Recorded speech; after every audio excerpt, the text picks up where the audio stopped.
તો અમરેલી જિલ્લામાં ખાંભા ધુંધવાડા ગામે પીજીવીસીએલ કર્મચારી પર કરાયો છે હુમલો। ત્યારે વીજ બિલના બાકી પૈસા લેવા જતા ગ્રાહકે હુમલો કર્યો। ત્યારે પીજીવીસીએલના કર્મચારી પર તલવારથી હુમલો કરાયો, જેમાં કર્મચારીને ઈજાઓ થતા હોસ્પિટલ ખસેડવામાં આવ્યો। ત્યારે પીજીવીસીએલના કર્મચારીએ ખાંભા પોલીસ મથકમાં ફરિયાદ નોંધાવી છે।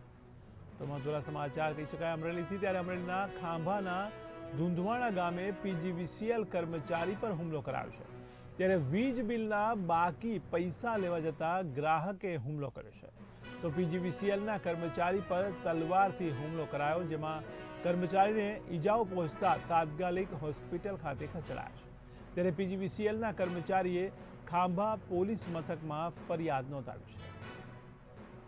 અત્યારે માર્ચ મહિનાની રાબેતા મુજબની ફરજના આધારે અમારા અત્રેની કચેરીના 2 કર્મચારી, આસિસ્ટન્ટ લાઇનમેન, એક ઇલેક્ટ્રિકલ આસિસ્ટન્ટ લાઇનમેનનું નામ MJ રાઠોડ અને ઇલેક્ટ્રિકલ આસિસ્ટન્ટ JD પરમાર, જે ફરજના ભાગરૂપે રિકવરીના બાબતે ધુંધવાડા ગામે બિલ ઉઘરાણી માટે ગયેલ, જ્યાં રાજાભાઈ સુડાસમા નામના વ્યક્તિશ્રીના ઘરે એમનું બિલ બાકી હોવાથી ઉઘરાણી કરવા માટે ગયેલ, ત્યાં હાજર પ્રતિનિધિ કે જેનું અમને નામ અત્યારે જાણવા મળેલ નથી, તેણે તલવારથી અત્રેની કચેરીના સ્ટાફ પર હુમલો કરી જાનથી મારી નાખવા માટેનો પ્રયત્ન કરેલ છે।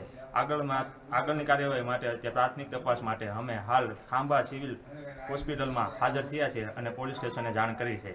આવા તત્વોને પોલીસ સબક શીખાવે એવી અમારી માંગ છે। મારી સાથે એક ડેડાણ ગામમાં પણ બનેલી ગઈકાલે ચતુરીમાં આવી અવારનવાર ધમકી ધાકભરી પ્રયત્નો ગ્રાહકો તરફથી તેમજ અન્ય વ્યક્તિ ઈસમો તરફથી પીજીવીસીએલ સામે બનતા હોય છે।